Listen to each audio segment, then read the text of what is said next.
Constructing your life is about much more than just building a bank account.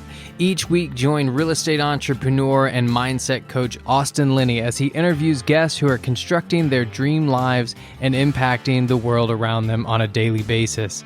If you're an entrepreneur or wanting to start a business, or you just want to hear motivating stories of how others have overcome the odds, you are in the right place. And now for your host, Austin Linney. Guys, welcome to Construct Your Life podcast. This is Austin Linney. We got my good friend, my coach, Omar Pinto here. How you doing, Omar? I'm doing amazing, Austin. Not as amazing as you, but pretty close. So, guys, this is a little different. I did the one previous where he interviewed me. Every about 3 months, 4 months, I'm going to come on here and kind of give you an update on my life. We're going to talk about life and kind of just do it because I want you to be up to with my story. I want you to understand where I'm going. So sometimes when I have guests on, I can't divulge everything that I'm doing because I want to give them the space to talk. So Omar's going to come on and do that stuff. And we're going to talk about the last couple months. A couple things have happened. A couple things are moving around. Some of you know, some of you don't know. So I'm going to let Omar kind of take over the interview from here. And then, Omar, we can probably start, let's say right before COVID, probably about March, I would say. Wow, we're going to go that far back? It's like 4 months, bro. Okay. When did we do that first interview? We dropped it probably like mid-May, but it was my story of my whole life. So that's okay. Yeah. All right. So yeah, let's dive into COVID. So let's go back to March. Let's start with your weight. Where were you weight-wise? Because, I look at you right now and I'll be honest, I've got a little jealous streak happening right now because I'm looking at Austin going, the man looks amazing. He looks younger. He looks fitter. He's got even more energy, and he's always been this rocket ship. So let's start there. Let's start with the weight loss journey. We have a good friend. So I started when I was an alcoholic. I would say the heaviest I was about 247, 245, I would say. I was a 38 waist, almost a 40 sometimes. Currently, I'm 198, and I'm down to a 30 waist. A 30? Yeah. A 30? Mm-hmm. Wow. So it hasn't been easy. It's been a lot of work. But something I want to harp on, and our mutual friend Sal mentioned to me, as everybody knows, I went through a divorce and I worked out 2 times a week. I ate well. I don't drink. But I had all this weight around my waist and I couldn't lose any of it. And Sal told me that was from negative emotions and toxic energy. And he said the moment that you remove yourself from that marriage and you move on with your life, he goes, I bet you 100% that you're going to lose all that weight. And that is what's been happening. So guys, sometimes it's not about the diet. Sometimes it's not about how much you work out. It could be that your body holds certain energies in certain places. And if it's negative or toxic, it can hold there and you can't release it. So what was that process of letting go and releasing? What did that look like? A lot of crying. That works tremendously well. I have been on the road for about 3 months, give or take, home a little bit, but traveling, spending some time with myself, spending some time in my shit, but mainly being out in nature. Nature is kind of the elixir to a lot of stuff. And I think that gives you the opportunity to remove yourself from distractions and more importantly, makes you look internally. And I've had some massive breakthroughs. You get to a point in a marriage where you realize that you can't be the person that person needs anymore. And it takes a strong soul to step up and maybe be the bad guy in the group to release everybody of their responsibilities. And my ex-wife has lost, 25, 30 pounds as well. She's happy as shit. So, guys, life is not about holding on to something that doesn't make sense anymore. It's about releasing each other from the burdens of negativity and a toxic codependent relationship. If you think about it, how many people do you think are struggling? 70%. There you go. There you go. So imagine 70% of married couples are struggling with what you were going through. Mm-hmm. So, and you and I mean, I was honored and privileged to be able to work with both of you during that time. And I got a chance to watch you both evolve and transform as individuals, as the most authentic version of yourselves. Mm-hmm. And there was no way for that to happen until you guys actually made the decision, the hard decision, to separate and end the marriage. So what are some of the biggest takeaways, the most important learnings, the things that you want to share with your listeners, the 70% of them that are sitting here right now going, dude, how did you do it? What do I do next? I mean, I think that one of the biggest issues was I had to grow a set of balls. And what I mean by that is there had been talks of separation multiple times, but every time the thought of that and how difficult it was too hard for me to grasp. But more importantly, it's not so much about the marriage, which is important, but I was best friends with her brother. Her dad is like a father figure to me. We own property together. These are things that aren't easy to pull yourself apart from. And it's so much easier to be together and just forget about it. And so what you asked me to do is you said, if the thought of separation comes up again, I just want you to say yes. It doesn't mean that you're going to get divorced. It just means that you're going to allow yourself the space to think on your own, guys. And I can't tell you when we first separated how many times I almost picked up my phone to call her to tell her where I was. And I go, wait, I don't need to do that. This is on me. And what I found in the middle of the divorce, very interesting. I'm a businessman, and even though I'm pretty aggressive, I don't love conflict. I really don't. And I looked at it as a business transaction and will deal with the feelings in my own time. So I'm very cold in the fact of like, hey, we need to do this, we need to do that. And she is portrayed that I don't give a shit about 13 years of marriage. And what I'm trying to tell her is like, hey, you don't know what's going on. Like when I'm at home and it's late at night and I'm listening to these sad songs like like some terrible movie, like I'm losing my shit, right? But that's my time and my stuff, right? And I think what's more important in the separation that kind of hit me, right, is she's coming at me and telling me this, that, and this and that and all this stuff, and I got really upset because she can trigger me. And then I took a minute outside and I thought to myself, guess what? You don't have the right to tell me how to feel anymore because we're not together. And it was when I stepped into my power and said, no, this matters to me, meaning my happiness matters to me. That's when I started opening up into what I truly wanted. And that was a big game changer for me. You know, this whole idea of you don't have the right to tell me how to feel is like a cancer, globally. And for many of us, that's how we were raised. Mm-hmm. We were told how to feel. We were told when to feel. We were told what to feel. Mm-hmm. And so going out and becoming an adult has been for many of us the most difficult thing imaginable because we don't know how to think for ourselves, feel for ourselves, process emotions, communicate effectively. And so this is such a needed quality, is the ability to be vulnerable and the ability to open up and also have that space. So it's a combination of allowing yourself to be and also holding space for those who need it.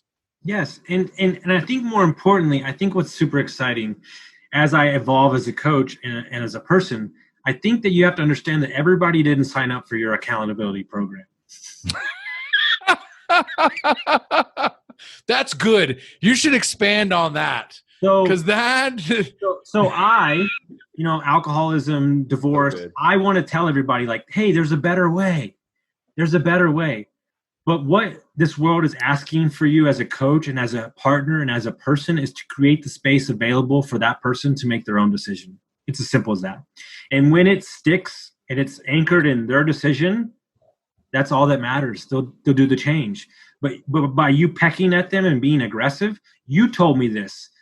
My assistant, Chris, God love him, he's been sober for 5 months now. A separate guy too, but a separate another friend of mine. You said, Austin, you can't just tell him to stop drinking. You have to say, hey, let's slow down your drinking and let's find out why you're drinking. And we as people, especially in American society, have to have the answer. You can't even wait 2.5 seconds if you don't. Like, no. And so now what I've gotten to a place of doing, I go, I don't have that answer right now, but I'll get back to you when I do. And you're basically saying like, but what I found, this is very important. This changed my life, and I will forever be grateful to Danny Pachisi for doing this. Because when I was in Florida, I was coaching her for like 5 days straight, like intensive stuff. I would allow her to speak for 45 to 50 minutes without saying a word. And what I realized is that as a person in life, I would say that we have the answers. We just don't have the space to create the answers in our own head, because it's on to the next thing, on to the next thing, on to the thing. But you as a person, by sitting and listening, all you're doing is confirming what they already truly know, but they had to have the space to work it out in their own mind. That's genius. I love it. We have the answers. We don't have the space. Mm-hmm. How could you? Netflix, it's kids, it's drinking, it's this event, that event, everything. There's a guy I like, I can't even think of the name, but he allows himself 2 hours a day of white space, meaning whiteboarding, reading, listening to music, whatever. And he's just creating the space to be creative. Like, we have scheduled our days and we have based our lives around goals and this, and the kids got to go to this. And that, like, how could you even have the space to have a clear thought? Like, because I truly believe this, and I might be off base. I would say that 90% of the people that I coach already know the answers. It's a little higher. No. I'm dead serious. If you listen to them long enough, they know. And so, but what I'm doing is I'm a second eye to see an angle they haven't seen. But I have to be disciplined enough to step back and allow them the space to get to that on their own, because that's a confirmation in their soul. It's deep. It's not just surface stuff. And I got laid off in March too. So good job. So, it's been an interesting couple months. I think more importantly, I think we as people, and Monday was another bad day for me, but we as people think that we want this thing, or this is the way it's supposed to be. And I think that the universe knows what it's doing. Yes. So instead of attaching negative thoughts to, oh my God, I didn't get what I want, maybe the universe is moving things out of your way for you to experience the true power of what you're looking to do. Boom. Segue back to what you were just saying, which is I lost my job in March because it's the same thing. Yeah. It was the same thing. I didn't like that either. So yeah. No, but here's the thing, right? It was about risking. Mm-hmm. It was about the universe presenting me with an opportunity, me taking that opportunity. And what did that opportunity? Because it gave you a lot of wonderful gifts, including getting, the dissolution of it. I think that people put context or attachment around certain things, and I think that everything is put in your life to teach you one thing or shift you into another space. And I think that they're so quick to get somewhere and so quick for it to mean something that you might not see the meaning of a situation or a year of your life spent. What it allowed me to do, working in private equity, was shift the focus of kind of who I wanted and what I wanted. And that has cleared the field for me to really pursue what I want, which is coaching and helping people. And you do these things and you get in these spaces because you feel like it's what you should do or whatever. And what I'm realizing over and over again is I don't want to be tied down anywhere. I don't. And I might in 2 years or a year, I might want to be somewhere and have a kid and do all these things. But right now, for me, there is so much beauty out there in the world. And by being in that corporate space, by being in that job, I was just lying to myself. Like and moreover, it's so deeper than that, because you're you're not doing what you want to do every day, so you're miserable, and so you're focused here and you're focused there, and then your marriage is falling apart, and then only me would start a podcast in the middle of your marriage falling apart and all that stuff. But it's been kind of a beautiful journey, because it allows me to kind of tell the story of kind of what I'm doing. But I think if I'm able to relate it into what is going on for everybody right now, if this virus and this whatever we're going through has taught anybody right now, is that I really hope that what is held near to your heart is what's most important, because all these things can be wiped away so quickly. And I think if anything, nature is telling you to slow the F down and is telling you that you really don't need a lot. And I think by doing that, you're tapping into what truly moves you instead of just doing stuff for other people. What is essential? There is this, concept of essentialism and what is essential in our lives. But we're missing I really want you to, since we're storytelling, Sure. There's a reason why you got that job, right? There was a reason why you got that job, and it was to move you away from something that you were attached to. Yep. Mm-hmm. And this was the motivating force that allowed you to walk away forever, regardless of the outcome. Okay, I'll back it up. So we started the Airbnb company. We were doing it while I was still waiting tables, bartending, bar manager. And I was like to a point where like I was searching so hard for something to fall in love with and something to be my catalyst to get me out of this 20-year business I've been doing. And I just said, fuck it one day and just quit, like just burn the boats. And like, I'm going to put everything in I got. And I dove into this business 24/7. And that was in May 5th of last year. And in July 27th, we decided to part ways. So only 3 months. And I lost like 26 grand.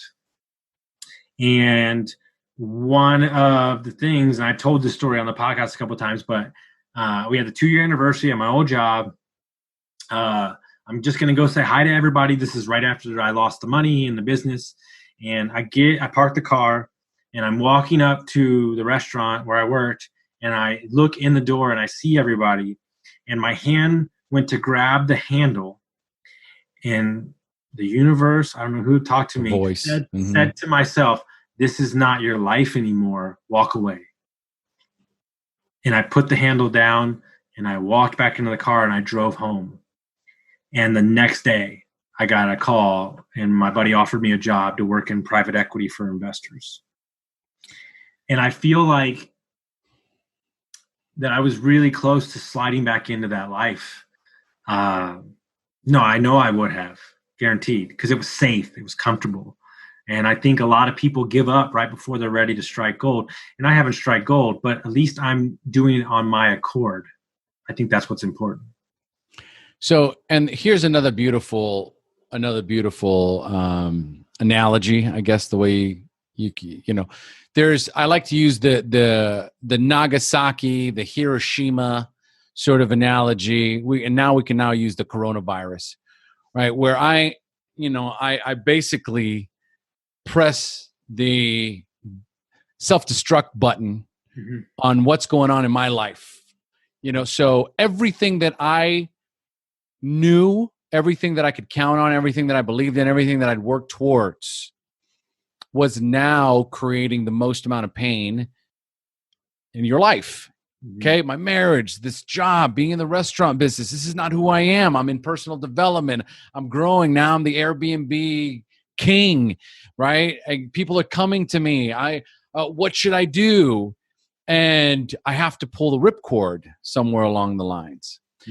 And since then, it's just been this continuum of change and evolution, change and evolution, change and evolution. You have not landed yet. Mm-hmm. You're still in the process. Mm-hmm. Okay. You're still becoming. But yeah, go ahead. No, And so it's only been a year and like 3 months, and I feel like it's been 20 years. right. And so here's the beautiful thing and the takeaway for those of you listening that stuck for 15 years or so in your life. Let's just use that number. Stuck for 15 years versus taking a leap of faith and transforming your life in less than 2 in ways that you would have never imagined, number 1, and number 2, been able to accomplish based on current conditions. You had to push the fucking self-destruct button. You had to destroy your life so you could construct your life.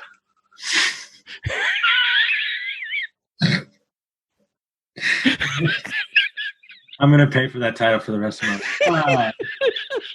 Dude, you're making, which I don't do enough. You're making me reflect on. I think we as people, especially me, don't put enough stock in what's happened. Right? Undervalue. I have been sober for a year and 4 months. I've traveled everywhere. I'm having conversations and hanging out with people that I've always wished I could hang out with, and so on and so on. So you're right. I mean, like, we're just in the beginning. God, we're just in the beginning stages of the transformation. Even though I want something so great, but yet I was an alcoholic for 20 years, and that was a long systemic problem. And so that alone, that thought is going to get me to slow down a little bit and just kind of enjoy the ride a little bit more, because we're just getting warmed up and we're just stepping into the power of who I truly am, regardless of the bad marriage, the bad job, the bad self-thoughts, the alcoholism and stuff like that. And so we, as like, perfect example, you meet these 25-year-olds and they're like, well, I'm not here, I'm not there. And I'm like, you got 65 years. Like, do you know how long that is? Like, you know what I'm saying? And so, yeah, I mean, like, my whole life has shifted in a year's time, and it feels good. I mean, it feels great. It hasn't been easy. It sucks. All of it sucks. My dog, I don't get to see my dog anymore. That broke my freaking soul in half. Which, I mean, still I try not to think about it because it hurts every day. There's a comfort level with a human being that you feel for so long that you have to shift that off of you, and it makes you start looking at yourself, which is hard because your only focus is yourself. But I think there's so much more fulfillment out of my daily day basis because it's for me and it's not for anybody else and what I'm doing. And so I want to make sure that as a listener, and I want to make sure that's super important, that we step back and we reflect on what we're doing every day is a building of my new thing is, life is a pyramid. Every block matters. But the problem is that nobody defines what the top of the block looks like. Nobody defines what the top of the mountain looks like. They're just kind of like flailing around. Well, here's the thing, and this just came to me as you're describing it. If life is a pyramid, you don't have to worry about the top. Mm-hmm. Because if you put the bricks in the right place, it'll meet at a point no matter what. Mm-hmm. I have to just keep laying the bricks. That's all. That's all I got to do. I get forget about the top. Keep laying the bricks. If I have faith in myself, faith in the process, okay, then what's going to happen is, if I'm building a pyramid, there's only one way I can lay those bricks. Mm-hmm. So I know what's coming.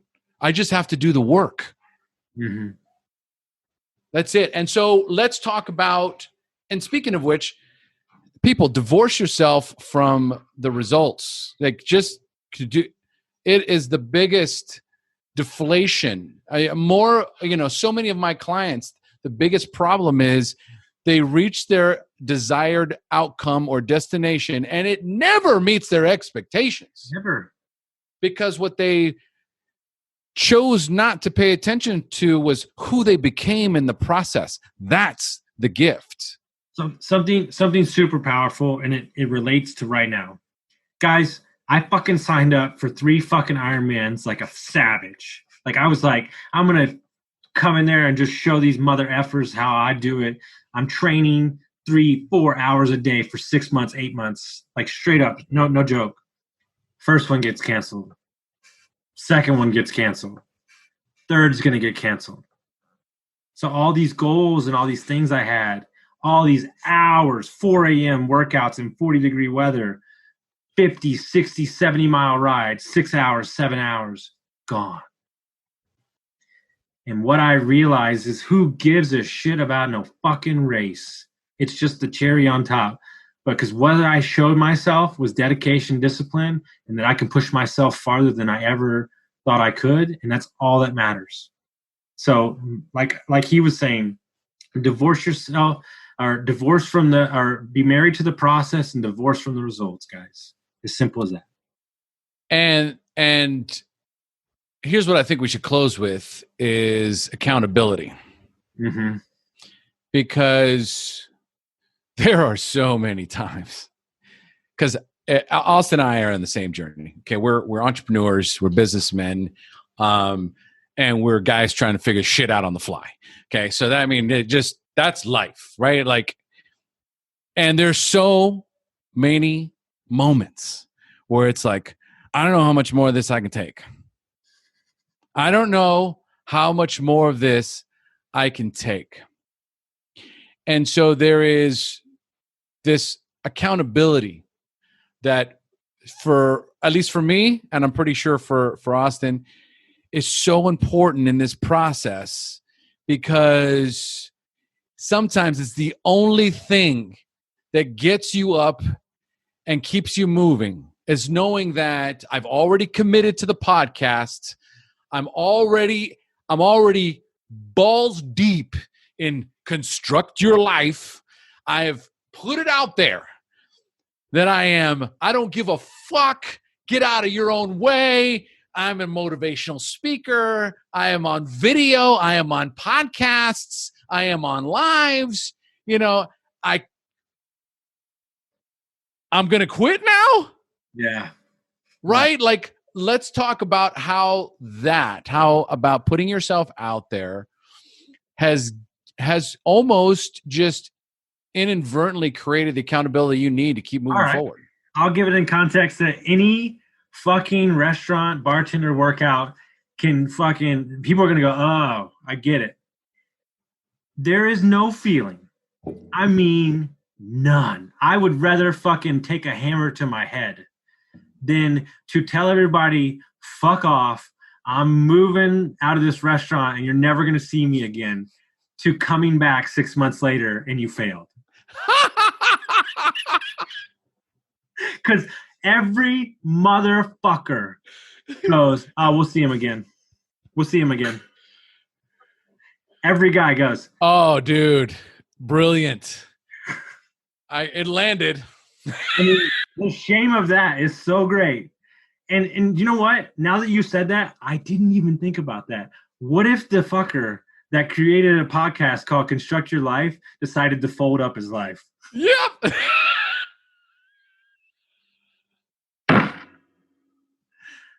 That is so funny.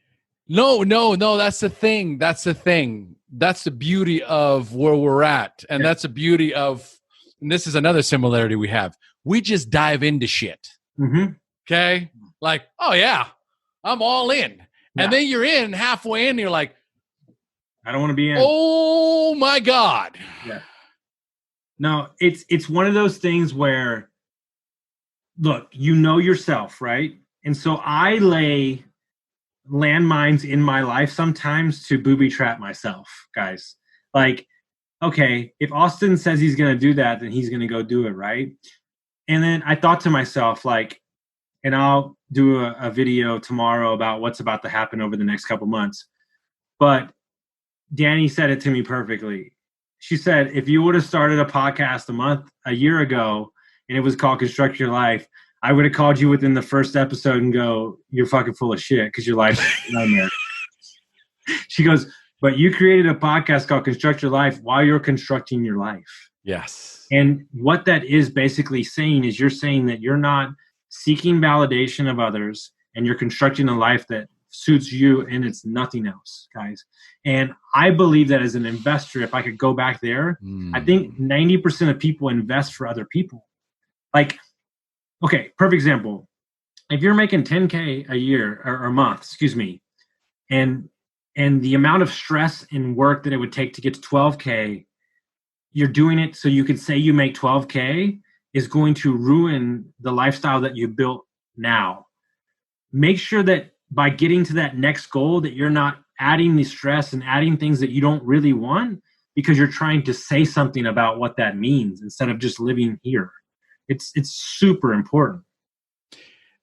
Okay, so that just happened today. That's what happened to me today.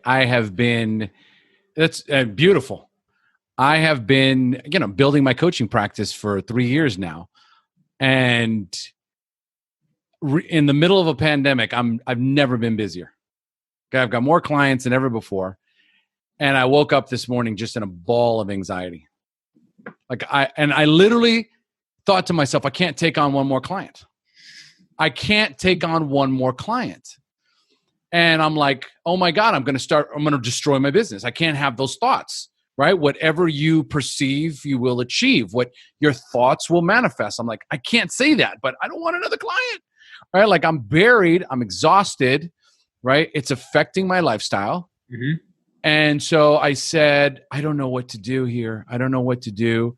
And so I go and I talk to my wife, which is the last person on the planet I want to talk to about this. Mm-hmm. Okay. Any of you guys most of you men that are listening do not like to talk about money with your wife, right? Or business, right?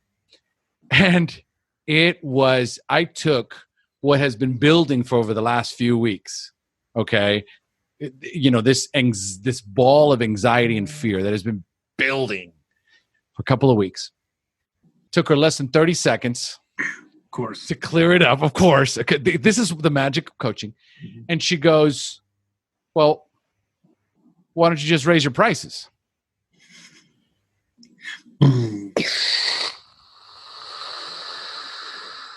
That's what you did last time this happened. It's almost as if we have to suffer to a certain degree, right? Because I was forced to ask for help. We're not designed to do this shit on our own. Dude, we're just not. Dude, Brad Johnson told me yesterday, game changer. He said, guess what? Lessons in life, they'll keep coming your way. And as you get older, those lessons get bigger and harder, and the heartbreak gets harder and harder until you wake the fuck up. Buck up and deal with it. He goes, The universe is undefeated. Undefeated. All right, Austin, that's all I got, man. What's one parting piece of wisdom that you want to leave with your listeners? Make sure that who you are is who you want to be. Were you preparing for that? Because just came. That was fucking gold. Yeah. It just came. I was like, damn. Yeah. Just mic drop. We're going to leave you at that. I don't want to ruin that last part. Dude, I love you, brother. I appreciate it, my brother. Thank you so much. We'll do one of these again soon, and I hope you all had a good time. If you enjoyed the podcast, make sure you share it with your friends, rate us, and review us, guys, and we'll see you next time. Thank you so much. Love you, brother. Love you, bud. See you.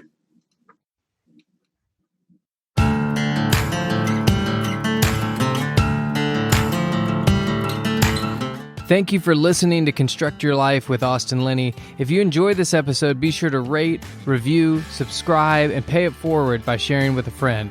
Most importantly, take this opportunity to start constructing your life by taking immediate action on what you learned. For show notes, resources, and more information on one-on-one coaching with Austin, visit constructyourlifepodcast.com.